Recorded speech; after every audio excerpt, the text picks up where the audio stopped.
እንደምናመሻችሁ የኤቢ ፋይናንሻል የዜና ፕሮግራም ነው። እንግዲህ ሰሞኑን እንዳቀረብኩት በዕለቱ የተከናወኑ አንዳንድ የስቶክ የማርኬት ሁኔታዎችን የምቃኝበት የዕለቱ ዜና ይሆናል። እንግዲህ አጠር ባለች መንገድ ዛሬም ስለተከናወኑ ነገሮች ለማቅረብ ሞክራለሁ።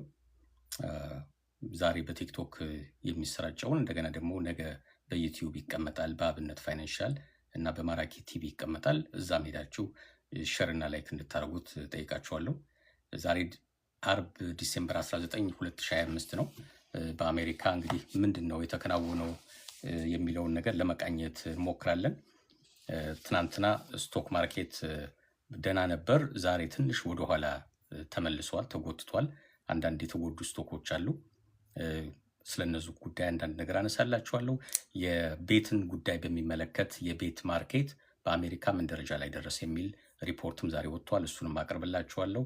የአሜሪካ ነዋሪዎች ስሜታቸው ኢኮኖሚ ላይ ያላቸው ሴንቲመንት እየጨመረ ነው ወይስ እየቀነሰ የሚለውም የወሩ ሪፖርት ቀርቧል። የባለፈው የኖቨምበር ሪፖርት ዛሬ ወጥቷል። እሱንም አስቀኛችኋለሁ። ከዛ ውጭ ሁለት የሚገርሙ ታሪኮች አሉ። ይሄ ታሪክ እንዳያመልጣችሁ። ሁላችንም ያው እንደዚህ አይነት ታሪኮች በህይወታችን የሚያጋጥሙን ስለሆኑ ከዚህ እየተማርን ያው አስፈላጊውን ነገር እንድናስተካከል ነው። አንደኛው ከክፍያ ጋር በተገናኘ አውቶ ፔመንት የፈጸመ ሰው አውቶ ፔይ የሚባለው ሲስተም ተጠቅሞ የሆነ ነገር ሲከፍል የነበረው ሰው ዘንድሮ ጉድ ሆኛለሁ እያለ ነው። ምንድነው ጉድ የሆነው? እናየዋለን። ሁለተኛው አንዳንድ ጉራ ማሳየት የፈልጉ ሰዎች ምን አይነት ችግር ውስጥ ሊገቡ እንደሚችሉ የሚያሳይ ነው። በክሪፕቶ ጉራውን ሊያሳይ የሞከረ ሰው ምን አይነት ጉዳት እንደደረሰበት ደግሞ የሚገርም ሪፖርት ወጥቷልና እነዚህ ደግሞ ከፍቅር ጋር የተገናኙ ናቸው፣ እናያቸዋለን። ከመጀመሪያው ወሬ ልጀምር። ማርኬት ገበያዎቹ የስቶክ ማርኬት ገበያዎች ምንድነው ዛሬ ከተባሉ ፑልባክ የሚባለው ታይቶበታል። ፑልባክ ማለት ምንድነው? ስቶክ ማርኬት ዝም ብሎ ይፈጥናል፣ ያድግና የሆነ ሰዓት ላይ ሆልድ አድርገው ይዙታል፣ ይቆማል። ልክ በጣም የሚሮጥ ሰው ትንሽ ድክም ሲለው ፋታ ለመያዝ ወክ ማድረግ እንደሚጀምረው ማለት ነው። አሁን ወክ አረገ ማለት ተስፋ ቆርጦ ተወ ማለት አይደለም፣ ወይም ነገሩ ሙሉ በሙሉ ተበላሸ ማለት አይደለም። ትንሽ ትንፋሽ ያዝ እያደረገ ነው ማለት ነው። እንደገና ደግሞ ይሮጣል አይደለም። ሩጫ እንደዛ ነው የሚሰራው እና የፑል ባክ ዴይ ነው ዛሬ።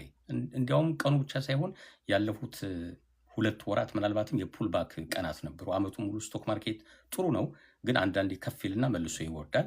ዛሬን ካየነው ናስዳክ በ0.8% ቀንሷል። ስታንዳርድ ኤንድ ፑር 500 በ0.4% ቀንሷል። ዶ በ0.1 ትንሽ ጨምሯል፣ 0.1%።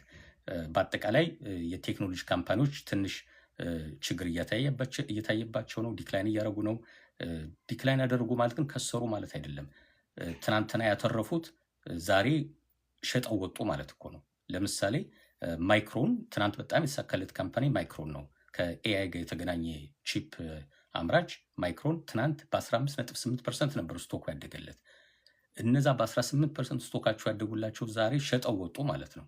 በአጠቃላይ በ3.2% ዛሬ ቀንሶበታል። ስለዚህ የሆኑ ሰዎች ያተረፉትን ሸጠው ወጥተዋል ማለት ነው እና ኢኮኖሚ ተጎዳ ማለት አይደለም። የማርኬቶቹ ሼር ቫሊዩ ቀንሷል፣ አክሲዮን ዋጋቸው ቀንሷል፣ ግን የተጠቀሙ ሰዎችም አሉ ማለት ነው። ስለዚህ የሆነ ሰው ፕሮፊት ሰርቷል ማለት ነው። እንዲያውም ስቶክ የሚገዛው ዋጋው ሲጨምር ነው ወይ ሲቀንስ ነው የሚለው አርጊውመንት እዚህ ላይ ነው ያለው። ስማርት የሆኑ ሰዎች ሲጨምርም መግዛት ይቻላል፣ ይሄ አቨሬጅ ፕራይስ አውጥቶ ማለት ነው፣ በየጊዜው እንዲገዛ ማድረግ። ግን ሲቀንስም የሚገዙ ሰዎች አሉ። ሲቀንስ ማለት ለምሳሌ በክሊራንስ ሄዶ መግዛት ማለት እኮ ነው። ከአንድ ትልቅ ስቶር አዲስ ዕቃ የታሸገ ዕቃ በክሊራንስ መግዛት ነው። ምንም ችግር የለውም አይደለም። ስቶክ ማርኬትም ሲቀንስም ጠብቀን ልንገዛው እንችላለን። ነገር ግን ስቶክ ማርኬቱ የቀነሰው እና የገዛንበት ጊዜ ሆል ማርኬት ቀንሶ ከሆነ ጥሩ ነው። ምክንያቱም የዛ ካምፓኒ ምንም የተለየ ችግር ሳይኖረው በአጠቃላይ አገር በሙሉ በተጎዳበት ጊዜ ስለሆነ ያገኘ ነው። በርካሽ ዋጋ ካገኘ ነው ጥሩ ነው። ወይም ያ የገዛ ነው ስቶክ ማርኬት የቀነሰው የተባለው የሊደርሺፕ ችግር ስላለበት ነው እንጂ በጣም ጥሩ ብራንድ በጣም ጥሩ ፕሮዳክት ካለው የሆነ ጊዜ መነሳቱ አይቀርም፣ ጥሩ ነው ማለት ነው። ነገር ግን አገር በሙሉ በተረጋጋበት ኢኮኖሚ በሚያድግበት ጊዜ አንድ ካምፓኒ ብቻውን ስቶኩ እየቀነሰ ከሄደ እሱ ሌላ ችግር ነው። ችግሩ የሀገር ጉዳይ ሳይሆን የካምፓኒ ችግር ስለሆነ መግዛቱ ፌር ላይሆን ይችላል። ኢንቪዲያ ዛሬ በ2.1% ቀንሶበታል። ኤኤምዲ በ1.8 ቀንሶበታል። አፕል በ0.6% ጨምሮለታል። የአፕል ፖዚቲቭ ነው ዛሬ። ወደ ቤቶች እንሄድ። ቤቶች እንግዲህ ጥሩ ናቸው ተብሏል። በ4.15 ሚሊዮን የኤግዚስቲንግ ቤቶች ለሽያጭ የቀረቡት ማለት ነው። 4.15 ሚሊዮን ናቸው በአመት ውስጥ ተብሏል። በስፋት በኋላ እናይባቸዋለን ለምን እንደዛ ሊሆኑ እንደቻሉ። ኮንሱመር ሴንቲሜንት በሚመለከት እንግዲህ በየጊዜው በተለይ ሁለት ተቋማት በየወሩ ጥናት ያደርጋሉ። በዚህ ወር የደንበኞች ስሜት ምን ነበር የሚለውን ለማጥናት ነው። ዩኒቨርሲቲ ኦፍ ሚቺጋን ዩኒቨርሲቲ በየወሩ የሚያጠናው አለ። በዲሴምበር ወር 74.8% ነው ተብሏል። እሱንም በኋላ በደንብ እናየዋለን። ወደ ነዳጅ እንሄድ። ነዳጅ ዛሬ 76.20 በርሜል ሆኗል። በዓለም አቀፍ ደረጃ በ2.1% ቀንሷል የነዳጅ ዋጋ። ዶላርን ኢንዴክስ ካየ ነው 106.8 ሆኗል። ከትናንትናው ጋር ኦልሞስት ብዙም ልዩነት የለውም። ወርቅ 4326 በአንድ ኦንስ ነው የሚሸጠው። እንግዲህ ዛሬ አንድ ዓመት 2300 ሜይ ቢ 2023 ላይ 2300 ነበር። ኢቭን 2024 አካባቢ ወደ 3000 መጠጋት ጀመረ። አሁን እንደሚታየው 4326 ዶላር ሆኗል ወርቅ ብቻ ሳይሆን ወርቅ፣ ኮፐር እና ሲልቨር ዋጋቸው በቃ የማይቀመስ ሆኗል። በከፍተኛ ሁኔታ እየጨመረ ነው። ድሮ ቢሆን ኖሮ ወርቅ በክፉ ጊዜ ገንዘባችን የምናሸሽበት የሚደበቅበት ሀብት ነበር የሚሆነው። አሁን ግን ጭራሽ ኢንቨስት የሚደረግበት ሀብት ነው። ዩዥዋሊ ወርቅ ዲፌንሲቭ አሴት ነው የሚባለው። ብዙ ጊዜ እኔ በምሳሌ የምሰጠው ዲፌንሲቭ አሴት ማለት ለምሳሌ በአንድ እግር ኳስ ቡድን ተከላካይ ማለት ነው። ዩዥዋሊ ተከላካዮች ሲሰለጥኑ ተከላካዮች አሳይመንት ሲሰጣቸው ጎል እንዳይገባ እንዲቆጣጠሩ ነው ዋናው ኃላፊነታቸው። ጎል ከገባ ተጠያቂ ይሆናሉ። ነገር ግን ሄደው ጎል እንዲያገቡ ኤክስፔክት አይደረግም። አሰልጣኙ ለምንድነው ጎል ያላገባው አይለውም። ተከላካዩን በረኛውን ለምንድነው ጎል ያላገባው አይለውም። ነገር ግን ቀንቷቸው ተከላካዮቹ ደግሞ ጎል ድረስ ሄደው ጎል ካገቡ ትልቅ ስኬት ሆነ ማለት ነው። አሁን ወርቅ እንደዛ ነው እየተጫወተ ያለው።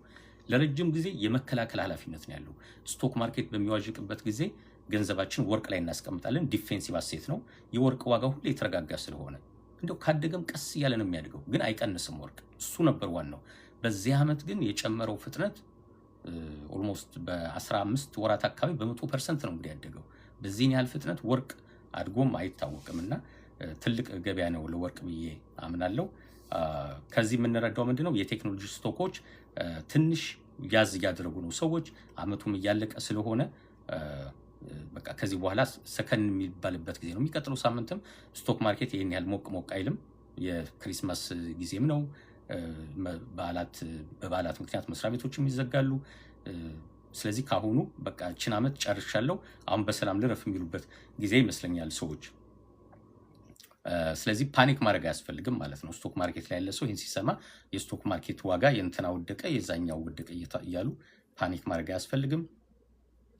ቤቶችን በሚመለከት እንግዲህ የሲዝኑ የክረምት ሲዝን ነው እያለቀ ወደ ስፕሪንግ ስንገባ የቤት ገበያ ሞቅ እንደሚል ካሁኑ የሚያስታውቅ ወሬ ዜናዎች አሉ። ጋዝን በሚመለከት የጋዝ ዋጋ የተረጋጋ ነው። በዓለም አቀፍ ደረጃ ዘ ኦንሊ ኮንሰርን ያለው ቬኔዙዌላ እና አሜሪካ ላይ ጦርነት ሊነሳ ይችላል ወይ የሚለው ነው የሚጎዳው እንጂ በዓለም አቀፍ ደረጃ ምንም የሚረብሽ ፖለቲካ የለም። ሚድል ኢስት ላይ ትልቅ ጦርነት የለም። ራሽያ እና ዩክሬን ላይ ያለው ችግርም ይሄን ያህል ወደ ዓለም አቀፍ ደረጃም ተጋኖ አልወጣም እስካሁንና ዋጋው የተረጋጋ ነው። ወደ ኢትዮጵያ ብር የምትልኩ እንግዲህ አይ ቲንክ 155 ከ50 ነው ኦፊሻሊ የአንድ ዶላር ዋጋ። ሰሞኑን የተረጋጋ ነው፣ ግን በብላክ ማርኬት የሚልኩ ሰዎች ውጤቱን አላውቀውም። የብላክ ማርኬትን ዋጋ ስለማላውቀው መናገር አልችልም። ኦፊሻሉ ግን 155 አካባቢ ነው። ያው በዓል እየደረሰ ስለሆነ ብዙዎቻችን ለቤተሰብ ስለሚላክ እንግዲህ ምንድነው ማድረግ የሚቻለው? ቀደም ብላችሁ ከበዓሉ በፊት ብታረጉት ጥሩ ነው፣ ለበዓሉ እንዲደርስላቸው ማለት ነው። ወደ ዋናውና ካምፓኒዎቹ ዛሬ ሪፖርት ያቀረቡት ስናይ ካርኒቫል ክሩዝ የሚባለው የመርከብ ድርጅት ይሄ የሸቀጣሸቀጥ ሳይሆን ግለሰቦችን ለሽርሽር የሚወጡትን ወደ ጃማይካ ወደ አውሮፓ የሚወስዳቸው ካምፓኒ ሪፖርቱን አቅርበዋል። ትርፉ አጠቃላይ ገቢው ወይም ረቨኑ $5.9 ቢሊዮን ሆኗል። በኳርተር ውስጥ ያገኘው ረቨኑ ማለት ነው። 5.7 ቢሊዮን ያገኛል ተብሎ ተጠብቆ ነበር። ከዛ ትንሽ ከፍ ያለን ያገኘው። ኢፒኤስ ወይም ደግሞ ፐርሼር ምንድነው ለሼር ሆልደሮቹ የሰጣቸው እዛ ላይ ኢንቨስት ላደረጉ ሰዎች ሲባል 0.68 ሳንቲም ነው የሰጣቸው በአንድ ሼር። 0.54 ይሰጣቸዋል ተብሎ ተጠብቆ ነበር፣ ወይም 50 ሳንቲም 54 ሳንቲም ይሰጣቸዋል ተብሎ ተጠብቆ ነበር። ነገር ግን 68 ነው፣ ሰው ከተጠበቀው በላይ ነው ማለት ነው። በ2026 የሚቀጥለው ዓመት መርከቦቹን በሚመለከት ቡክ የተደረጉት ሪከርድ ሰብሯል የተባለው በ2026 በጣም ብዙ ሰው ለመንቀሳቀስ ተመዝግቧል ካሁኑ። ለምን ክሩዝ እንደመረጡት አላውቅም። ብዙ ሰዎች ግን በመርከብ መዝናናት ይወዳሉ። ስቶክ ማርኬቱ 8.4% ጨምሮለታል። ይሄ ደግሞ ከማርች በኋላ ከባለፈው ዓመት ማርች ጀምሮ በአንድ ቀን እንደዚህ አይነት በዚህ ሌቭል ስቶኩ ሲያድግለት የመጀመሪያው ነው ተብሏል። ከፍተኛ ውጤት ነው በዛሬው ቀን ማለት ነው። ጀነራል ሚል እነሱም ሪፖርት አድርገዋል። ረቨኗቸው ይሄ እንግዲህ ምግብ የሚያመርት ተቋም ነው። ትላልቅ ስቶሮች፣ ግሮሰሪዎች ብትሄዱ የጀነራል ሚል ፕሮዳክቶች አሉ፣ ዱቄቶች ምናምን ነገር ሊሆኑ ይችላሉ። እነሱን የሚሸጠው ካምፓኒ ነው፣ የሚያመርተው ነው። ገቢው $5.2 ቢሊዮን ነው ተብሏል። 5.3 ይሆናል ተብሎ ተጠብቆ ነበር። ስለዚህ ከተጠበቀው በታች ነው የሆነው። እንግዲህ ናት ኦንሊ በአንድ በሚታወቅበት ብቻ ሳይሆን በጣም ብዙ በሚባሉት ፕሮዳክት ላይኖቹ በሙሉ ገቢው ቀንሷል ነው የተባለው። ስቶክ ማርኬቱ እሱን ተከትሎ በ4.7% የድርጅቱ አክሲዮን ዋጋው ወድቆበታል ማለት ነው። ስለዚህ ከዚህ የምንማረው ምንድን ነው? ይሄ ፕሪሚየም ብራንዶች የሚባሉት አሁን ገዣቸው እየቀነሰ ሄዷል። ከዚህ በፊትም ቲክቶክ ላይ የሰራሁት ዜና ነው። ይሄ ውድ የሚባሉ መጠጦች ለምሳሌ ባለፉት 3 ወራት በ18% ገቢያቸው ቀንሶባቸዋል። ኢቨን ሀብታሞች የሚባሉት ሰዎች እንኳን አሁን ቫሊዩ ኮንሽስ እየሆኑ ነው። ሰው የማይላቸውን ፕሮዳክት ዝም ብሎ መግዛት አይፈልጉም። ለምሳሌ መጠጥ፣ ሰው ያለበት አካባቢ መጠጥ የሚጠጣ ሰው መቼም ዝም ብሎ ውድ መጠጥ እንደጠጣ ማሳየት ሊፈልግ ይችላል። ቤቱ ከሆነ ግን የፈለገውን ቢጠጣ ምን ችግር አለው? የግድ ውድ መጠጥ ቤት ውስጥ መጠጣት የለበትም። ሰው ኮንሽስ እየሆነ ነው። ቤት ለሚጸዳበት መወልወያ ለምንድነው ውድ ነው ከፍተኛ ዋጋ የሚያወጣው? ማንም ሰው አይለትም። ቤቱ ንጹህ መሆኑ ነው እንጂ የሚታየው መወልወያ ምን አይነት ነው ብሎ ማንም ሰው አይለትም። እና ኮንሽስ እየሆኑ እንደ ዋልማርት አይነት ዳላር ስቶር አይነት ቦታዎች ሰዎች እየገቡ ነው፣ በተለይ ሀብታሞቹ ማለት ነው። ትናንት ባለፈው ሳምንት ይመስለኛል የዳላር ትሪ ስራ አስኪያጅ ኢንተርቪው ነበረው ባለፈው ሳምንት። ምንድነው እሱ ያለው? ባለፉት 3 ወራት 3ኛው ኳርተር ላይ 3 ሚሊዮን ተጨማሪ ደንበኞችን አግኝተናል። ወደ 100 ምናምን ሚሊዮን ደንበኞች አሉት ዳላር ትሪ። አክሮስ አሜሪካ ያለ ፍራንቻይዝ ነው። ወደ 100 ሚሊዮን ደንበኞች አሉን። 3 ሚሊዮን የሚሆን ተጨማሪ ደንበኛ በ3ኛው ኳርተር አግኝተናል። ከነዚህ ደንበኞች ወደ 60 ምናምን ፐርሰንቱ ደግሞ ደሞዛቸው $100,000 በላይ የሆኑ ሰዎች ናቸው ብሏል። ሌላ ጊዜ የማይገቡ ሰዎች ዳላር ትሪ አሁን ጎራ ማለት ጀምረዋል። እነማን ናቸው እነዚህ ሰዎች? ሜቢ ፌዴራል መንግስት ሰራተኛ ነበሩ፣ ተቀንሰዋል። ሜቢ አይቲ ላይ የሚሰሩ ሰዎች ነበሩ፣ 100 ምናምን ሺህ ደሞዝ የነበራቸው ወይ ልቀነስ ይችላል ብሎ ፈርተው ካሁኑ ኮንሽስ ሆነዋል። ዝም ብሎ ያማራቸውን ነገር በሙሉ አይገዙም። መግዛት ካለባቸውም ዋጋ ወዳድረው ነው የሚገዙት። በዚህ መሰረት እንግዲህ ሰው ኮንሽስ ስለሆነ ፕሪሚየም ፕሮዳክት የሚሸጡ ፕሪሚየም ብራንድ የሚሸጡት እየተጎዱ ነው ተብሏል። ናይክ ዛሬም ቀንሷል፣ ትናንትናም ቀንሶ ነበር። 2.1% ነው የቀነሰው። በአጠቃላይ ባለፉት 2 ቀናት የናይክ ስቶር 5.2% ቀንሷል።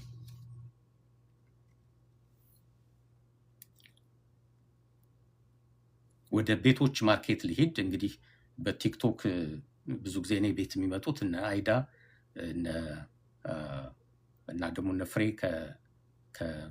ምንድነው ማን ነበር ስቴቱ ከዴንቨር ነበር የሚመጡት። እነሱ ባሉበት ሰዓት ብዙ ጊዜ እንመካከራለን። የቤት ዋጋ እንዴት ነው፣ ሰው እየገዛ ነው ወይ አይደለም የሚለው እንመካከራለን። እንደምታውቁት ወለዱ ትንሽ ከባድ ነው። ከሱ ጋር የተገናኘ ደግሞ እንግዲህ ዜና መስማት የሚፈልግ ሰው ካለ ጠቃሚ ነው። ቤት መግዛት የምታስቡ ሰዎች ካላችሁ በአጠቃላይም ስለ ኢኮኖሚ ለማወቅ ጥሩ ስለሆነ ነው።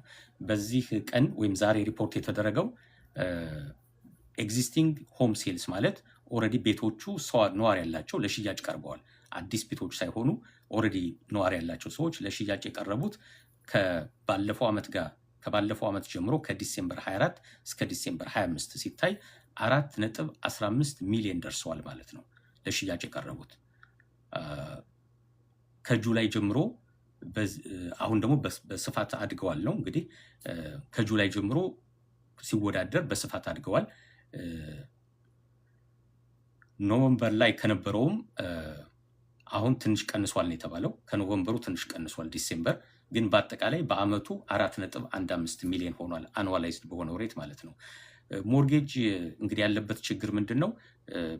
7.2% አካባቢ ነበር በአማካኝ የኢንትረስት ሬቱ። አሁን ግን ወደ 6.6% ቀንሷል። ምናልባት ሰሞኑን ፌዴራል ሪዘርቭ ስለቀነሰው ላይሆን ይችላል።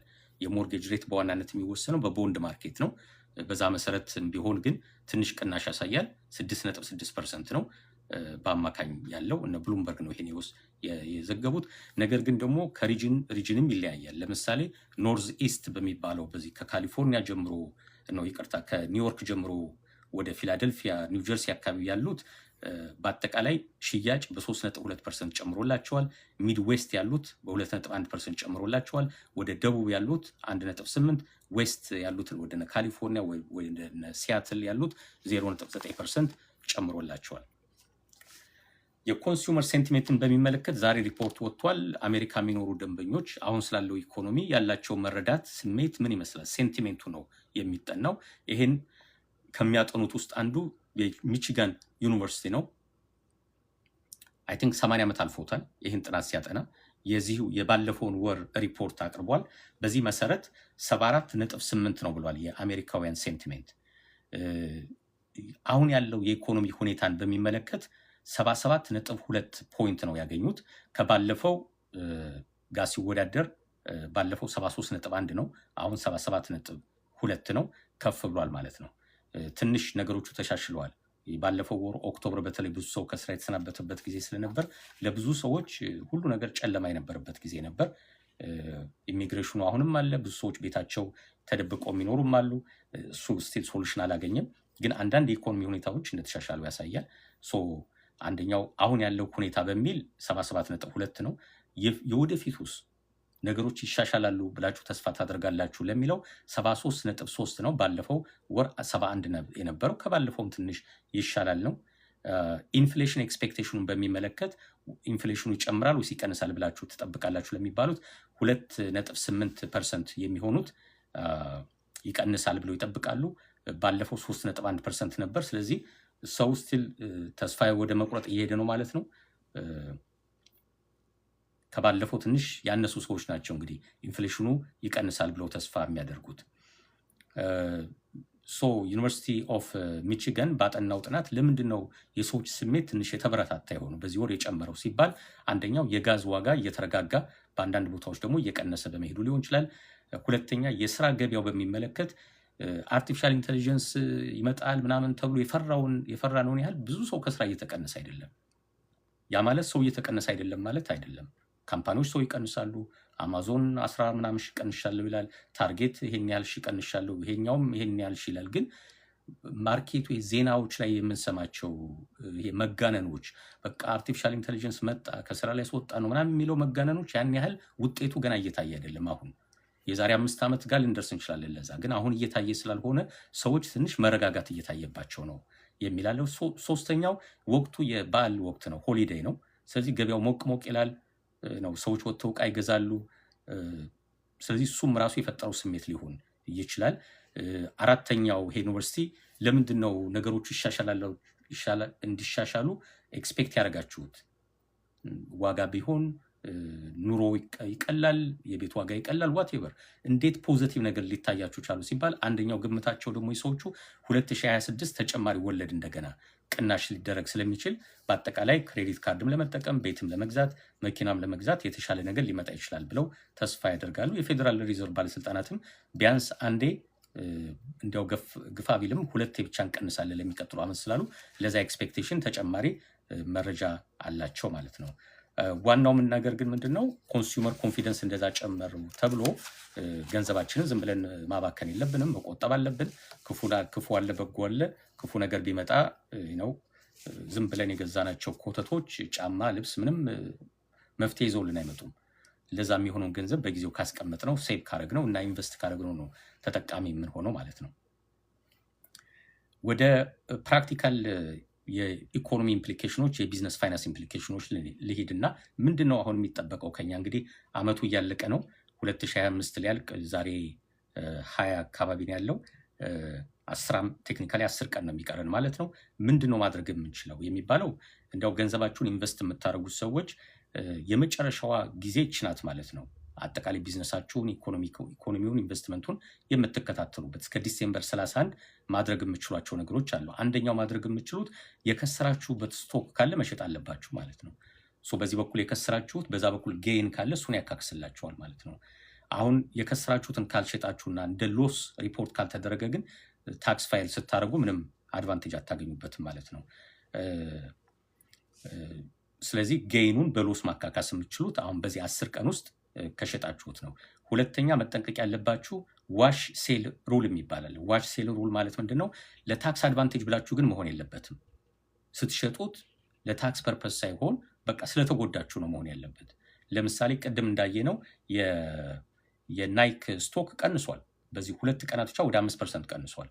እንግዲህ በቃ ተስፋ ቆርጫለሁ በዚህ ካምፓኒ ካላችሁ መሸጥ ትችላላችሁ። ከሸጣችሁ ከስራችሁ ከሆነ የሚቀጥለው ታክስ ፋይል ስታደርጉት ኪሳራችሁ ሪከርድ ይደረጋል። ፕላስ የሆነ ስቶክ ጌን ካለ ደግሞ የሸጣችሁት ስቶክ ጌን ያለው ካለ ያካክስላችኋል ማለት ነው። በጌኑ ላይ ታክስ እንዳትከፍሉ ማለት ነው። ነገር ግን ዛሬ የሸጣችሁትን ስቶክ እስከ ጃንዋሪ 31 ድረስ መልሳችሁ መግዛታችሁ። እንደዛ ከሆነ ለታክስ ለመምታታት ወይም የታክስ አድቫንቴጅ ለመውሰድ ነው እንጂ ያችን ስቶክ መሸጥ ፈልጋችሁ አልነበረም ማለት ነው። ይሄ ነው እንግዲህ ዋሽ ሴል የሚባለው ማለት ነው። እሱን ማድረግ አይፈቀድላችሁም ነው የተባለው። ሌላው አመቱ ከማለቁ በፊት ሪባላንስ ማድረግ የምችሉበት ወቅት ሊሆን ይችላል። ሪባላንስ ምንድነው? ዩዥዋሊ ሰዎች ኢንቨስት ሲያደርጉ ትላልቅ ኢንቨስትመንት ካምፓኒዎችም የጥሮታ ገንዘብም ስናስቀምጥ ለልጆቻችን ገንዘብ ስናስቀምጥ 529 ምናምን ዩዥዋሊ 60-40 ነው የሚጠቀሙት። 60% ስቶክ 40% ቦንድ ላይ ነው የሚሆነው። እድሜያችን እየገፋ ሲመጣ የቦንዱ ፐርሰንቴጅ እየጨመረ ይመጣል። ወይም ለልጆቻችን ገንዘብ የምናስቀምጥ ከሆነ ወደ 18 ዓመት እየተጠጉ ከሆነ ቦንድ ላይ የሚቀመጠው ይጨምራል። ምክንያቱም ቦንድ ሞር ሴኪውርድ ስለሆነ መንግስታት ይከስራሉ ተብሎ ስለማይጠበቅ። ስቶክ ግን ፍላክቹዌት ያደርጋል። ስለዚህ ልጄ 18 ዓመት ሲሞላው ገንዘብ ወድቆ እንዳይጠብቀኝ የመጨረሻው ዓመታት ላይ ጥንቃቄ ይደረጋል። ሲኒየር የሆኑ ሰዎች በ60-70 ዓመታቸው ኢንቨስት ማድረግ ቢፈልጉ ዩዥዋሊ አብዛኛው ገንዘብ ቦንድ ላይ እንዲቀመጥላቸው ነው የሚደረገው፣ ገንዘቡን ወዲያው ስለሚፈልጉት። የ20 ዓመት የ30 ዓመት ሰው ግን ኢንቨስት ማድረግ ከፈለገ አብዛኛውን ገንዘቡን ስቶክ ላይ ቢያደርገው ነው የሚሻለው። ነገ ቢከስርም መልሶ ይነሳል። ስቶክ እንደዛ ነው። መክሰርም መነሳትም መውደቅም መነሳትም ስላለ ነው። በዚህ መሰረት የአመቱን ማሸጋሸጊያ አሁን ነው የምትሰሩት ተብላችኋል። የተለመደ አሰራር ነው። አመቱ ከማለቁ በፊት ለምሳሌ 60-40 ከነበረ 60 ስቶክ 40 ቦንድ ከነበረ አሁን ምን ይሆናል? 60ውን ስቶክ 20ውን ቦንድ እና 20ውን ወርቅ ማድረግ ትችላላችሁ። ወርቅ በጣም ጥሩ ሆኗል። ከቦንድ የተሻለ ሴኪውርድ የሆነው እንዲያውም ወርቅ እየሆነ ነው። አሁን ያለው ትሬንድ ደግሞ ወርቅ ብቻ ከምታደርጉት ግማሹን ወርቅ ግማሹን ሲልቨር ማድረግ ትችላላችሁ። ሲልቨርም በጣም የተሳካለት ነው በዚህ ዓመት ውስጥ። ቦንድ ኮሞዲቲ እና ስቶክ ላይ ታደርጉታላችሁ ገንዘባችሁን። በዛ መንገድ ገንዘባችን አሎኬት የምናደርገው ከሆነ የበለጠ እየተሳካልን ይሄዳል ማለት ነው። ስራ ለምትፈልጉ ሰዎች ትናንትናም አንዳንድ ሀሳቦችን አንስቻለሁ። ትልቁ ዜና ምንድን ነው? የሚቀጥለው ወር ጃንዋሪ ጀምሮ አዲሱን በጀት በአዲሱ ዓመት እንግዲህ አዲሱ ዓመት ማለት የመንግስት መስሪያ ቤቶች ሴፕቴምበር 31 ነው ወይም ሴፕቴምበር 30 ነው ዓመቱ የሚያልቀው። ከኦክቶበር 1 ጀምሮ አዲስ ዓመት ነው ለመንግስት መስሪያ ቤቶች። የግል ካምፓኒዎች ደግሞ ብዙዎቹ ዲሴምበር 31 ነው የሚጨርሱት። ከጃንዋሪ 1 ጀምሮ አዲስ በጀት ነው ያላቸው። ስለዚህ በአዲሱ በጀት አዳዲስ ሰራተኞች ለመቅጠር አስበው ሊሆን ይችላል። ስለዚህ ብዙ ጊዜ ቫካንሲዎቹ መጀመሪያ መውጣት ይጀምራሉ። ስለዚህ ስራ መቀየር የምትፈልጉ ሰዎች ካሁኑ ሬዚዩማችሁን አዘጋጁ፣ ስራ ፈልጉ።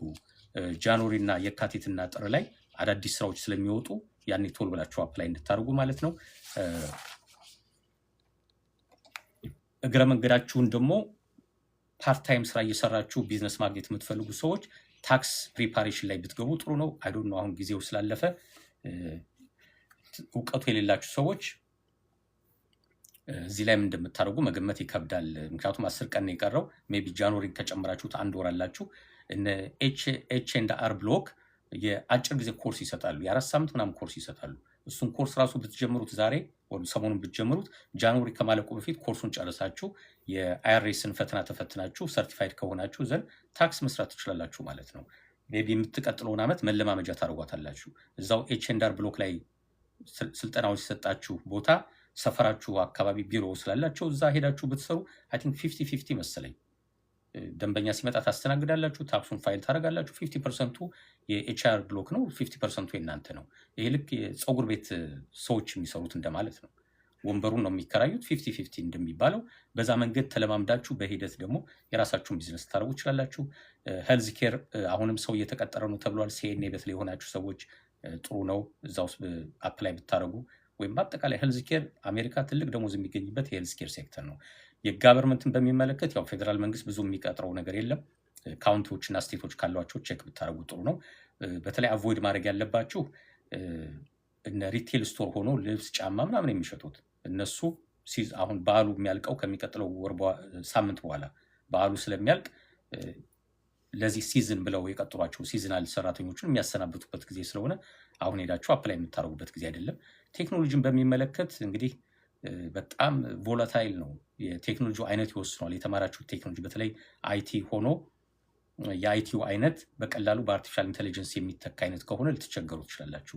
ዴታቤዝ ጥሩ ነው የሚባል ነገር አለ። ምክንያቱም አርቲፊሻል ኢንቴሊጀንስም ቢሆን ዴታ ስለሚፈልግ ዴታ የሚያስገባ እንደገና ዴታውን አድሚን የሚያደርግ ዴታቤዙን አድሚን የሚያደርግ ስክሪፕቶቹን የሚጽፉ ዴቨሎፐሮቹም ያስፈልጋሉ ተብሎ ይገመታል።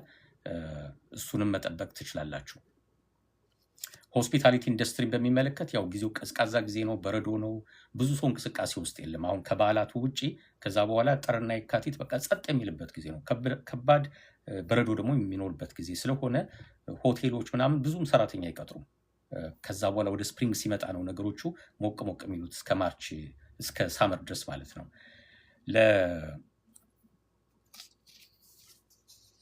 ይሄ እንግዲህ ለስራ መቀጠል ለምትፈልጉ ሰዎች ያለው የዕለቱ መልእክት ነው። ታክስን በሚመለከት እንግዲህ አዲሱ ዓመት ከገባ በኋላ የታክስ ዝግጅት ይደረጋል። ቢዝነስ ያላችሁ ሰዎችና ኮርፖሬሽን ያላችሁ ኢንኮርፖሬት ያደረጋችሁት ሲኮርፕ እና ኤስኮርፕ ያላችሁ ማርች 15 ነው ዴድላይኑ ሳሚት የምታደርጉት። ኤልኤልሲ ያላችሁ ግን ከዋናው ከእናንተ ታክስ ጋር ስለሚሰራላችሁ ኤፕሪል 14 ወይ 15 ነው ዴድላይኑ ጊዜ ያላችሁ። ከሚቀጥለው ወር ጀምሮ ግን መዘጋጀት ያለባችሁ ነገር ነው ታክሳችሁን ፋይል ለማድረግ። ነገር ግን አሁን 10 ቀን አላችሁ። የሚቀጥለውን ታክስ አድቫንቴጅ የምታገኙት ምን ብታደርጉ ነው የሚለውን የታክስ ባለሙያ ታክስ የሚሰራላችሁን ሰዎች አነጋግሩ። አንደኛው ማድረግ የምትችሉት ነገር ምንድን ነው? ለምሳሌ ለሰዎች ስጦታ መስጠት፣ ለቤተ ክርስቲያን ሊሆን ይችላል፣ ለእምነት ተቋማት ሊሆን ይችላል፣ ለነን ፕሮፊቶች ኢትዮጵያ ላሉ ተቋማት ለመቄዶንያ ምናምን ሊሆን ይችላል። ሃውኤቨር እሱ ወደ ታክስ አድቫንቴጅ የሚመጣላችሁ በአይአርኤስ የተመዘገበ ተቋም ከሆነ ነው።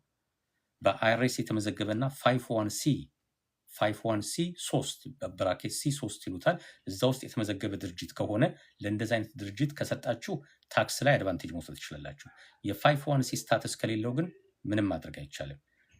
ቴክኒካሊ ኢትዮጵያ ላለ ሰው መስጠት የሚቻል አይመስለኝም፣ ወይም ኢትዮጵያ ላለ ተቋም ማለት ነው። አሜሪካ ላለ ግን መስጠት ትችላላችሁ። ታክስ ያለው አድቫንቴጅ ምንድን ነው? ሌላ ጊዜ መለስበታለሁ። ግን ታክስ የሚሰራላችሁን ሰው ብታነጋግሩ የበለጠ ከእናንተ ጋር የሚሆን ምክር ሊሰጣችሁ ይችላል። ጊፍትን በሚመለከት ከሰው ጊፍት የምትቀበሉን ከሆነ የምትሰጡን ከሆነ ያለውን ነገር ብታውቁት ጥሩ ነው። ለምሳሌ $100,000 በታች ከሆነ ጊፍት የምታገኙት ታክስ ከፍሉበታላችሁ ወይስ አትከፍሉበትም? እናንተ የምትሰጡ እስከሆነ የታክስ አድቫንቴጅ አላችሁ ወይስ የላችሁም? ይሄን አጌን ታክስ ከሚሰራላችሁ ሰው ጋር ብትነጋገሩ ጥሩ ነው። ፕላስ ወደ ሪታይርመንት አካውንት ካሁኑ ገንዘብ ብታስገቡ ለራሳችሁ 401k ሊሆን ይችላል። የግለሰብ 1% 401k ስላለ ወይም አኒዩቲ ላይ ወይም አይአርኤ ላይ ገንዘብ ብታስቀምጡ በቀረችው ጊዜ ታክስ አድቫንቴጅ ማግኘት ትችላላችሁ ወይስ? ከስንት ነው የምታገኙት? ዴድላይኑስ ዲሴምበር 31 ነው ወይስ ጃንዋሪ ላይ ራሱ ይሄን ክሬት ብታደርጉት ይሄን አካውንት ታክሱ ይወስድላችኋል አይወስድላችሁም? አይዲያውን ሰጥቻችኋለሁ። እንግዲህ የታክስ ባለሙያዎችን አነጋግሩና የሚቻል ከሆነ የጥሮት አካውንት የሌላችሁ ሰዎች አካውንቱን ብትከፍቱ በአንድ ድንጋይ ሁለት ወፍ ማለት ነው። አካውንቱን ከፍታችሁ ለራሳችሁ ገንዘብ አስቀምጣችሁ ፕላስ የታክስ አድቫንቴጅ ታገኙበታላችሁ።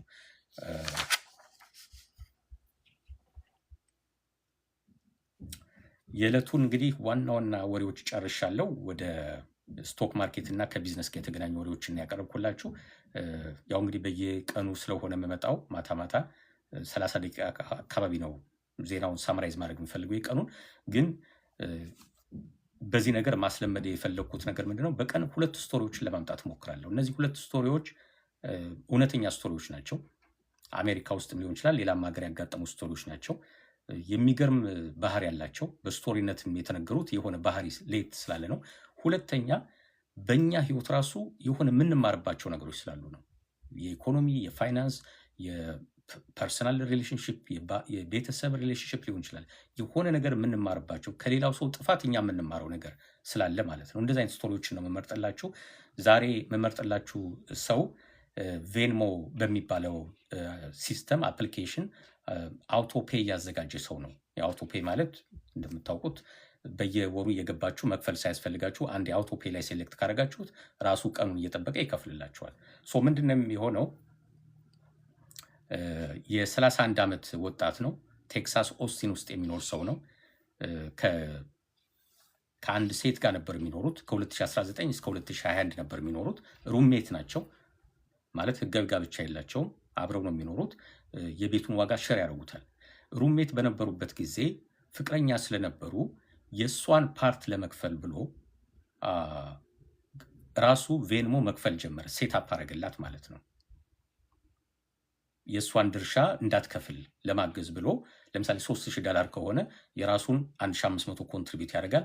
እሷ ስትከፍል የነበረውን 1500 ግን በቃ እኔ ከፍልልሻለሁ ብሎ አንድ ወር ብቻ ጀመረ። በቬንሞ መክፈል ጀመረ። እዛ ጋር ሲከፍል ያስገባው የእሷን ስልክ ቁጥር ነው ያስገባው። ስሟን አላስገባውም፣ ስልክ ቁጥሯን አስገባው። ፔመንቱ ወደዛ እንዲሄድ ወደዛ ስልክ ቁጥር እንዲሄድ ነው ያደረገው ማለት ነው። ሶዛ እሷ የቤት ኪራዩን እንድትከፍል ማለት ነው። 2021 ድረስ ነበር የቆዩት። ይሄ 31 ዓመት ጎረምሳ እንግዲህ ተጣላ፣ ከገርልፍሬንዱ ጋር ተጣላ፣ ተለያየ። ዲሴምበር 2021 ላይ ከቤቱ ወጣ። ከዛ አፓርትመንት ከተከራዩበት ወጣ። የራሱን ኑሮ መኖር ጀመረ። የአይቲ ሰው ነው። ደሞዙ $140,000 በላይ ነው። የሶፍትዌር ዴቨሎፐር ነው። በዚህ ዓመት የ2025ን ኤክስፔንሱን ለኮፊው አመሰግናለሁ። የ2025ቱን ኤክስፔንሶቹን ወረቀቱን ዶክመንቱን በሙሉ ሰብስቦ ለአካውንታንቱ ይሰጠዋል። አካውንታንቱ ካየ በኋላ በቬንሞ ትራንስፈር $18,000 እንደወጣ ያያል አካውንታንቱ። እና ምን አለው? ወደዚህ ስልክ ቁጥር 18,000 ብር በአጠቃላይ ልካሃል፣ በየወሩ የተወሰነ ብር ትልክ ነበር አለው። እና ምንድን ነው የት ቦታ ፕሮፐርቲ ተከራይተሃል፣ የፕሮፐርቲ ምናምን ብሎ ሊያስገባለት ማለት ነው ታክስ ሲለው ደነገጠ። እኔ የትም ፕሮፐርቲ የለኝም እዚህ ነው የምኖረው አለ። ከዛ ወደዚህ ቁጥር ነው እኮ ገንዘብ እየሄደ ያለው ብሎ ይጠይቀዋል። ከዛ እስቲ ቁጥሩ ስጠኝ ብሎ ልክ ሲደውል ሄሎ ሲል የድሮ ገርልፍሬንዱ ሄሎ ብላ ተቀበለችው ማለት ነው። እንዴ አንቺ ሆነሽ እንደ ምናምን አላት። አዎ እኔ ሆነኝ አለችው። ገንዘብ እኮ እየመጣልሽ ነው በስልክሽ አላት። እሱ አላወቀም። ያላወቀው ለምንድን ነው? ፔመንቱን ሴታፕ ሲያዘጋጀው ከቼኪንግ አካውንቱ እንዲወስደው ነው ያደረገው። ያ ቼኪንግ አካውንቱ ደግሞ ዳይሬክት ዲፖዚቱ የሚገባለት ነው። 140 ምናምን ሺህ ብር ደግሞ ስላለው ብዙ ብር ወደ ዳይሬክት ዲፖዚቱ ስለሚገባ አይከታተለውም። የዚህ ሰውዬ ባህሪ ደግሞ ታሪኩ ላይ የሚለው ሙሉ በሙሉ በክሬዲት ካርድ ብቻ ነው የሚጠቀመው። ክሬዲት ካርዱን ብቻ ይጠቀማል። በወሩ መጨረሻ ዜሮ ያደርገዋል፣ ባላንሱ ሁሉን ይከፍላል። እና ቼኪንግ አካውንቱን አይከታተልም። የገባ የወጣ ገንዘብ ቼክ አያደርግም። በየወሩ ግን እየወጣለት ነው ያ ገንዘብ። እና ነገራት። ቁጥሩን ብቻ ስለሆነ የጻፈው ስሟን ስለማያወጣው ምንም ሊባንን አልቻለም፣ ማለት ሊነቅ አልቻለም። እና እንዴት እንደዚህ ታደርጊያለሽ? እኔ እኮ ገንዘብ እየከፈልኩ ነው አለች። እኔ እኮ ደግ ስለሆንክ ዝም ብለህ የምትከፍል ነው የመሰለኝ እና ደውዬ ልነግርህ ነበር፣ ግን ያው አለመግባባት በሁለቱ መካከል ስላለ እንዲያውም የማይሆን ነገር ተናግሬ ያስቀይሜ ፔመንቱ እንዳታቆምብኝ ብዬ ነው ዝም ያልኩት አለችው። በጣም ተናደደ። ገንዘቤን መልሽልኝ አላት። አልመልስም አለችው። አጥፍቼዋለሁ አለችው። ምክንያቱም ወደ እሱ አካውንት ነው ገንዘቡ የገባው። የት ይገኛል? ያው ጠፍቷል። ምን ማድረግ ይቻላል? ሰው ጠበቃ ለማነጋገር ሞከረ። ነገር ግን በቴክሳስ ሕግ ይሄ ነገር እንደ ጊፍት ነው የሚቆጠረው። ለረጅም ጊዜ ነው ሲሰጥ የቆየው። እንግዲህ 18,000 በየወሩ የተወሰነ ብር እየላከ ማለት ነው። ይሄን ያህል ገንዘብ ከወር ሲወጣ የት ነበርክ ነው የሚባለው። በአሜሪካ ሕግም ከቼኪንግ አካውንታችን ገንዘብ የወጣው ለምሳሌ ቦርሳችን ተሰርቆ ገንዘብ ከመውጣቱ በፊት ለባንካችን ሪፖርት አድርገን ባንኩ አካውንታችን ብሎክ አድርጎልን ከሆነ በዛን ቀን ማንም ሰው ገንዘብ አላወጣልህም ብሎን ከሆነ እና ብሎክ አድርጎልን ከሆነ ከዛ በኋላ ባንኩ ነው ኃላፊነት የሚወስደው። ነገር ግን ገንዘብ ተሰርቆብን ልክ ከአካውንታችን ላይ ከዴቢት ካርድ ወይም ቼኪንግ አካውንት ካለው አካውንት ገንዘብ ሲወጣ አይተን ተደናግጠን ባንክ ከሆነ ሄድ ነው ከወጣ ገና 2 ቀኑ አካባቢ ከሆነ እኛ ብሎክ ካደረግ ነው የእኛ ሊያቢሊቲ እስከ $50 ብቻ ነው የሚሆነው። ቀሪውን ባንኩ መመለስ አለበት። እስከ 60 ቀን ከቆየን 2 ወር ከቆየን የእኛ ሊያቢሊቲ እስከ $500 ይጨምራል። ከዛ በላይ ያለውን ባንኩ የመመለስ ግዴታ አለበት። ቅርብ ጊዜ አንድ ሰው እኔ ጋር መጥቶ ነበር። ያው ቀጠሮ ይዞ ተነጋገርን ያለበትን ችግር። አይ ቲንክ ቀጠሮም አልያዘም መሰለኝ። ምንም ክፍያም አላስከፈልኩትም። ቀላል ነገር ስለነበረች ማለት ነው። እና እንደዚህ አይነት ችግር አጋጥሞኛል ብሎ ደውሎ ነገረኝ። ምን ማድረግ እንዳለበት ከነ ህጉ ነገርኩት። ሜይ ቢ እዚህ ካለህ አላውቅም እንግዲህ እየተከታተል ከሆነ እና ሶልቭ ተደረገለት። ባንኩ መጀመሪያ እምቢ ብለውት ነበር፣ አንመልስልህም ብለውት ነበር። ምክንያቱም በፒን ነምበር ነው ገንዘቡ የገባው። ሌቦች ሌላ ስቴት ነው ገንዘቡን ያወጡበት፣ ግን ፒን ነምበሩን እያስገቡ ነው። ከነ ፒኑ ሰርቀውታል ማለት ነው። እና ባንኩ የሚለው ምንድነው? ፒኑ ከገባ በአንተ ፈቃደኝነት ነው የወጣው ማለት ነው። እሱ ደግሞ እንደዛ አይደለም እኮ ተሰርቅ ያለው ብዬ ነግሬያቸዋለሁ። ከዛ በኋላ ነው ገንዘብ እየወጣ ያለው። ለምን አላስቆማችሁልኝም ነው የሚላቸው። በፒንም ቢሆን ማስቆም ነበረባቸው አይነት ነው። በህጉ መሰረት 60 ቀን ሳይሞላው ስለሆነ ሪፖርት ያደረገው ያን ሁሉ ዶኩመንት ይዞ መቼ ፋይል እንዳደረገው መቼ ካርዱ እንደተሰረቀ 60 ቀን ስላላለፈው ማክሲማም ሊያቢሊቲው 500 ነው በህጉ መሰረት። ስለዚህ ገንዘቡን እንደመለሱለት ኮንፈርም አድርጎልኛል። ዞሮ ዞሮ ለዚህ ሰውዬ ግን ላይመልሱለት ይችላሉ። እንግዲህ 80 ሺህ ነው 18 ሺህ ነው የከፈለው። ረጅም ጊዜ ነው ማለት ነው የተከፈለው። ስለዚህ ይህን ያህል ጊዜ የት ነበር ስለሚል በቴክሳስ ህግ ጊፍት ስለሆነ ጊፍት መመለስ አይገደድም። አንድ ሰው ጊፍት ብላችሁ የሰጣችሁትን መልሱልኝ ብትሉት ቴክሳስ ማስገደድ አትችልም። ሎየሮችን እያነጋገረ ነው። ለሁሉም አውቶፔውን ቶሎ ብሎ ካንስል አድርጎታል። መጨረሻ ላይ ቢሆን ካንስል አድርጎታል። ስለዚህ ሪኮሜንዴሽን የተሰጠው ምንድን ነው? አንደኛ እንደነዚህ አይነት አውቶ ፔመንት መንዝሊ ፔመንት ስናዘጋጅ ዜል ሊሆን ይችላል፣ ቬንሞ፣ ካሻፕ ነገር ስንጠቀም 2 3 ማሰብ አለብን። አውቶ ፔመንቷን ከመንካታችን በፊት ከነካ ነው ደግሞ የሆነ ማስታወሻ ላይ መጻፍ አለብን ማለት ነው። ነገሮች ሊቃየሩ ስለሚችሉ ሬንታል ፕሮፐርቲ ለቀነው ልንወጣ እንችላለን። ለዛሬ ስቶሬጅ ለምሳሌ የተከራየ ሰው ይሆናል። ስቶሬጁን ለቆ ወጥቷል። እንዲያውም ታሞ ተኝቷል እንበለው፣ 6 ወር ታሞ ተኝቷል። ሞቷልም ማለት ይቻላል እኮ ስለማናውቀው ሰው ይሆን ሞቷል እንበለው፣ አይቀየመንም። ሞቷል እንበል፣ ከፔመንቱ ላይ እየወሰዱበት እኮ ነው እነዛ ሬንታሎቹ። ቤተሰቦቹ ሊያገኙት የሚገባውን ገንዘብ ሬንታሎቹ ዝም ብለው እየወሰዱት ነው። ስለዚህ አውቶ ፔመንት የት ነው የምንከፍለው፣ እንዴት ነው የምንከፍለው የሚለውን ነገር ማስታወሻ ላይ ካልያዝነው በቀር ይሄ ሰው እንደሆነው እንሳሳታለን ማለት ነው። ኔትፍሊክስ፣ ጂም እነዚህ በሙሉ በአውቶ ፔመንት ነው፣ ሁሌ እንከፍላለን። ስለዚህ በጥንቃቄ መያዝ አለብን። አንዱ መጠንቀቅ ያለበት ምንድን ነው? ብዙ ጊዜ አውቶ ፔመንት የምንከፍልባቸውን ቦታዎች በምንለቅበት ጊዜ ዝም ብሎ መተዋችንን ብቻ ማሰብ የለብንም። ወዲያውኑ ተመልሰን አውቶ ፔመንቱን ማቋረጡ ቼክ ማድረግ መቻል አለብን። ሁለተኛ አውቶ ፔመንቱን ስናዘጋጀው በስልክ ቁጥር ማድረግ የለብንም። ከነ ምክንያቱ መጻፍ አለብን። አውቶ ፔመንቱን ሬንት ቱ ለዚህኛው አፓርትመንት፣ ለዚህኛው ቦታ፣ ለዚህኛው ስቶሬጅ ሶዛት ፔመንቱ ሲፈጸም ሪፖርቱ ላይ ለዚህ ፐርፐዝ የተከፈለ ብሎ ስለሚያሳየን እንዴ ለምንድን ነው ለዚህ የምከፍለው ብለን ኮንሽስ ሆነን ቶሎ ለመሰረዝ እድሉ እናገኛለን። እሱ አሁን የተሸወደው የሚባለው እንግዲህ በዘመናዊ ቋንቋ ምንድን ነው? ስልክ ቁጥር ብቻ ነበር ያስገባው። ወደዛ ስልክ ቁጥር ነው የሚሄደው። ሲደውል ራሱ ረስቶታል እኮ። ሲደውል የእሷ ድምፅ ስለሆነ ነው ያወቀው። በዚህ መሰረት አውቶ ፔመንት ላይ ያላችሁ ሰዎች ያው ደጋግመን ማሰብ አለብን ለማለት ያህል ነው። ሁለተኛው የሚገርም ታሪክ የፍቅር ታሪክ ነው። የ29 ዓመት ወጣት ነው። ሚያሚ ውስጥ ፍሎሪዳ በአንድ ቀን $127,000 ነው ሉዝ ያደረገው። እንዴት ነው ሉዝ ያደረገው? እንግዲህ ፍቅር ይዞት ነው። ፍቅር ያዘው። ፍቅርም ማለት ከባድ ነው። ዴቲንግ አፕ ነው። ከሆነች ሴት ጋር ተዋወቀ። በዴቲንግ አፕሊኬሽን ነው የተዋወቃት። ቀጠሮ ተያቀጣጠሩ። የመጀመሪያቸው ዴት ላይ እንግዲህ በስልክ ወር ዋትቨር በሚያወሩበት ጊዜ በአካል ከመገናኘታቸው በፊት እና ፕሮፋይሏም ላይ ቼክ ሲያደርግ የክሪፕቶ እና ኢንቨስቲንግ ላይ ኢንተረስትድ እንደሆነች ጽፋለች። አሁን በፌስቡክ እኮ የሚመጡትም ሌቦቹም እንደዛ ነው የሚጽፉት። የክሪፕቶ ኢንቨስተር ምናምን ብለው ነው የሚመጡት። እንደዛ ጽፋለች እና እሱ ደግሞ ክሪፕቶ ላይ ገንዘብ ስላለው እሷን ኢምፕረስ ማድረግ ነው የፈለገው። በቃ እኔ ጂኒየስ ነኝ፣ ክሪፕቶ ላይ ብዙ ገንዘብ አለኝ፣ ሁለተኛ በደንብ ስማርት ነኝ፣ ገብቶኛል የሚለውን ለማሳየት ነው የፈለገው። ክሪፕቶ ትወዳለች ስላለ በቃ ዴት ቀጠሮ ያዙ። እራትዬ ስቴክ ሃውስ ሄደው በጣም ውድ የሆነ ስቴክ ሃውስ ነው የጋበዛት።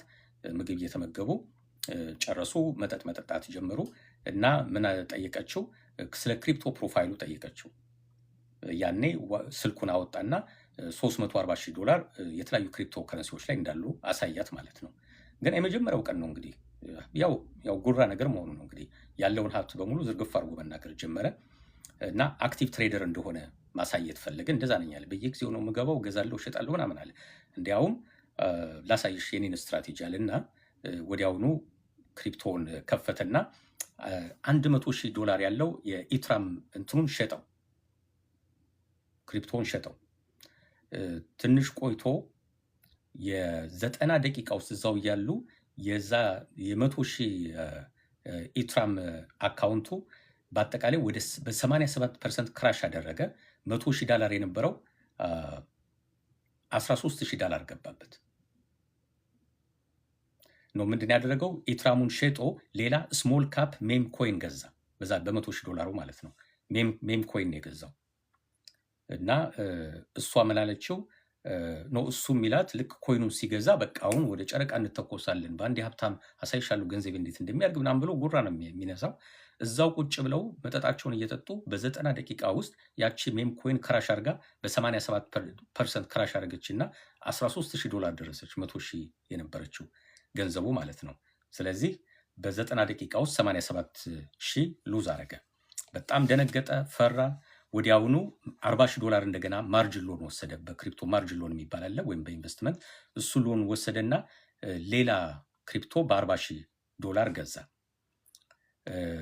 ያቺ 40,000 ደግሞ በ2 ሰዓት ውስጥ ዜሮ ገባችበት፣ ጠፋች። ስለዚህ ኢሞሽናል በሆነበት ሰዓት ነው ድንብርብር ያለው ማለት ነው። መጀመሪያ ራሱ ፍቅር ራሱ አደናብሮታል፣ ኢሞሽናል ሆኗል። ዝም ብሎ በጎራ ማሳየት ነው የፈለገው።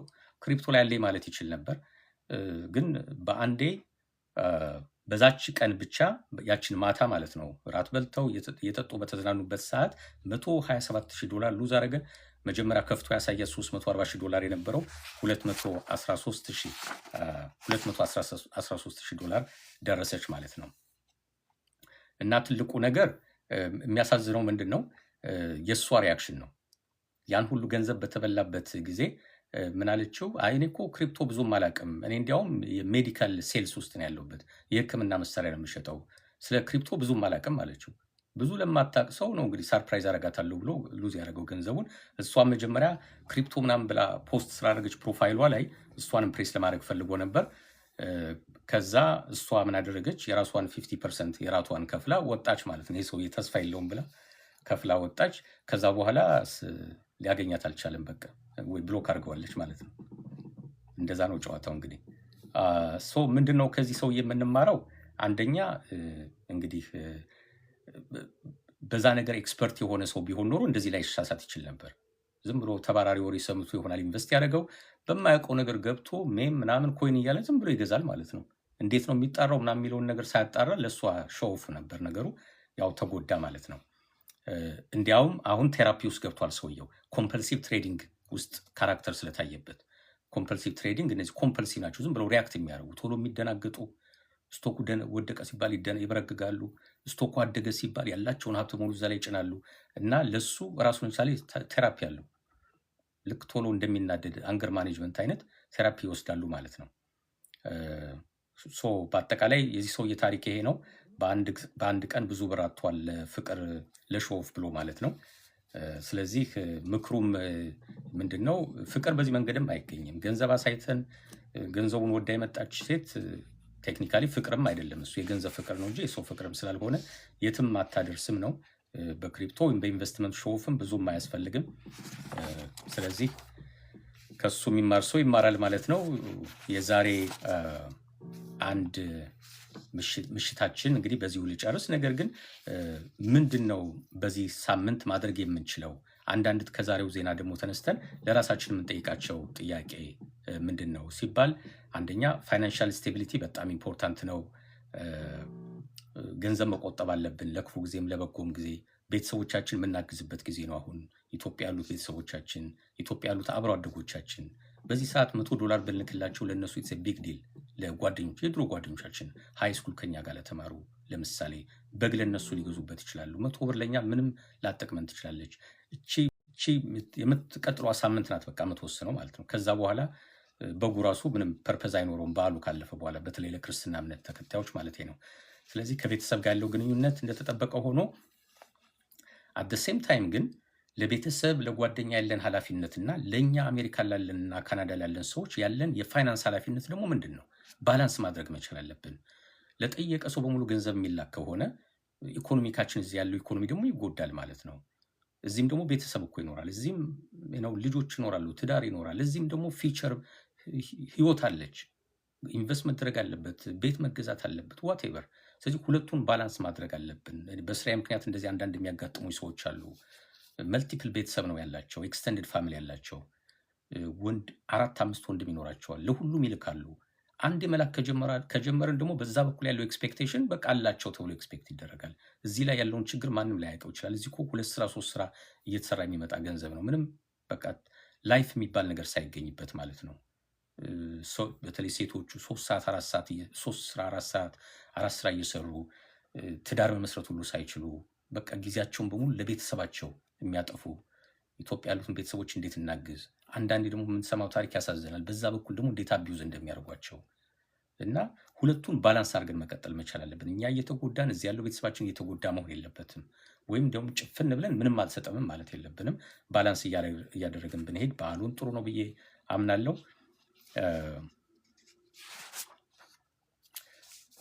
5 ጥያቄዎችን ጠይቄ ልጨርስ። የመጀመሪያው ጥያቄ ከቬንሞ አውቶ ፔመንቱ ጋር የተገናኘ ጥያቄ ነው። ከዛ ሰው የተማርናት ታሪክ ምንድናት? አውቶ ፔመንታችን ሪቪው እናደርጋለን ወይ? እንከታተላለን ወይ? ሳብስክሪፕሽኖቻችን በየወሩ ስንከፍላቸው የነበሩ ኔትፍሊክስ ሊሆን ይችላል፣ ሌሎችም እንከታተላለን ወይ? መጠቀም አቁመን ስቲል እየከፈልን ከሆነስ? ጥያቄው ወደ እናንተ ወደ አድማጮች ነው የሚሄደው። እንግዲህ ሁለተኛው ጥያቄ ከክሪፕቶ ጋር የተገናኘ ነው። በህይወታችሁ የፈጸማችሁት መጥፎ የሚባል የፋይናንስ ውሳኔ ምን አይነት ውሳኔ ነው? ምንድን የተጎዳችሁት በዛ የፋይናንስ ውሳኔ? ማድረግ ሲገባችሁ ያላደረጋችሁት ወይም ማድረግ ያልነበረባችሁ ግን ያደረጋችሁት ውሳኔ ምንድን ነው? ለማንም ሰው መናገር አያስፈልግም፣ ግን ራሳችን አስበን እንደዚህ እኮ ማድረግ አልነበረብኝም ብለን ሌሰን እንድንወስድ ብቻ ማለት ነው። ሶስተኛው ጥያቄ ከቤት ዋጋ ጋር ይገናኛል። አሁን ያለው ወለድ ከ7.2 ወደ 6.6% ቀንሷል የሚባለው፣ ወደ ማርችም ይቀንሳል ተብሎ ይገመታል። ስለዚህ ቤት የመግዛት ፍላጎት ያላችሁ ሰዎች አሁን ቤት ሰርች ማድረግ አለብኝ ብላችሁ ታምናላችሁ ወይስ እስከ ማርች እንጠብቅ ነው የምትሉት? ይህን በሚመለከት መረጃ እስከፈለጋችሁ ከማን ነው የምታገኙት? በአካባቢያችሁ የሞርጌጅ ፋይናንሰሮች አሉ ወይ? ሪል ስቴት ኤጀንቶች አሉ ወይ? እነሱም ማነጋገር አንዱ መፍትሄ ሊሆን ይችላል። አፕዴት ያደርጓቸዋል እነሱ ማለት ነው። ነገሮቹ ሲቀየሩ አፕዴት እንዲያደርጓችሁ ነው። አራተኛው ጥያቄ እንግዲህ አመቱ እያለቀ ነው። በዚች 10 ቀን ውስጥ መጨረስ ያለባችሁ ነገር ምንድን ነው? ዲሴምበር 31 ካለፈ ምንም ማድረግ የማትችሉት በተለይ ቢዝነስ ላይ ኢንቨስትመንት፣ ቅድም እንዳልኩት ለቤተሰብ የምናግዘው ከሆነ እቺ ሳምንት በተለይ ለክርስቲያኖች እቺ ሳምንት ገናዋ እስክታልቅ ድረስ ናት የመጨረሻው አማራጭ። ከዛ በኋላ ፐርሸብል ስለሆነ ማለት ነው። ለምታውቋቸው ሰዎች፣ አሜሪካ ውስጥ ለሚኖሩ ሰዎች ቢያንስ የዛች የባሏ ቀን ክሪስማስ ላይ እንኳን አደረሳችሁ ብላችሁ መላክ አለባችሁ። ስትልኩ ለማን ነው የምትልኩት? እኔ አሁን አንድ ከላኩ የምልከው በእኔ በኤቢ ፋይናንሻል ወይም በማራኪ ፖስተር ዲዛይን አድርጌ ነው እንጂ የምልከው ሌሎች የሚቀባበሉትን መልእክት አልክም እኔ። ምክንያቱም የኔ ተሳትፎ የለበትም እዛ ውስጥ። በዛ በኩል ሰው ሲልክልኝ ምንም የተለየ ደስታ አይሰጠኝም። ምክንያቱም ለእኔ ብሎ አይደለም፣ ዝም ብሎ ሸር ነው ያደረገው። ለሚያውቃቸው ሁሉ ሸር አድርጓል። ስለዚህ እኔ ከሁሉም ሰው ጋር ያው ነኝ ማለት ነው። ለውጥ የለውም። ፐርሰናል ለእኔ ፐርሰናል አይደለም ሜሴጁ። ስሜን ጠቅሶ እንኳን አደረሰ ካለኝ ኢት ሜክስ ሴንስ፣ ፐርሰናል አደረገልኝ ማለት ነው። ስለዚህ እኔ በተቻለ መጠን ከላኩልኝ እንኳን መልሼ እንኳን አደረሳችሁ ወይም ሃፒ ታንክስጊቪንግ ሃፒ ሜሪ ክሪስማስ እያልኩ መልሼ በእጄ ነው መጻፍ ያለብኝ። እኔ እንደዛ ነው የማደርገው። እና እናንተስ ምንድን ነው ማድረግ የምትችሉት? ሁለተኛ ቴክስት የምትልኩት ለማን ነው? ለ10 ሰው ብትልኩ እነዚህ 10 ሰዎች በሙሉ ኢትዮጵያና ኤርትራውያን ብቻ ናቸው ወይስ አሜሪካውያን ያሉበት? እስቲ ጨምሩት። ለአሜሪካውያን የምትልኩትን ቴክስት ጨምሩት። ለመስሪያ ቤቶቻችሁ ስልክ የማታውቋቸው ሰዎች እስቲ ስልካቸውን ተቀበሏቸው። አሜሪካውያንን ወይም የሌላ ሀገር ዜጎችን የአፍሪካ ጋና ምናምን ያሉትን ተቀበሏቸው። በዛም በዚህ ማርጋችሁ ተቀበሏቸውና የዛ የክሪስማስ ቀን አምን የልደት ቀን ሜሪ ክሪስማስ ብላችሁ ላኩላቸው። እንደዚህ አድርገን ነው ኔትወርካችን የምናሰፋው ባውንደሪውን እንጂ እዚህ ሎካል የሆነችውና እዛው ኮሚኒቲያችን ብቻ ሆነን ትላልቁን ኦፖርቹኒቲ ማግኘት እንኳን አንችልም። ከነዛ ሰዎች ጋር አሁን እዛ መስሪያ ቤት እያለን ቢውል ያላደረግነውን ሪሌሽንሽፕ ከወጣን በኋላ የት እናመጣዋለን? እና እንደዛ የሚደረግበት ጊዜ ነው ብዬ አምናለሁ። በሚቀጥሉት 10 ቀናት ምንድን ነው ልታደርጉ ያሰባችሁት ነው?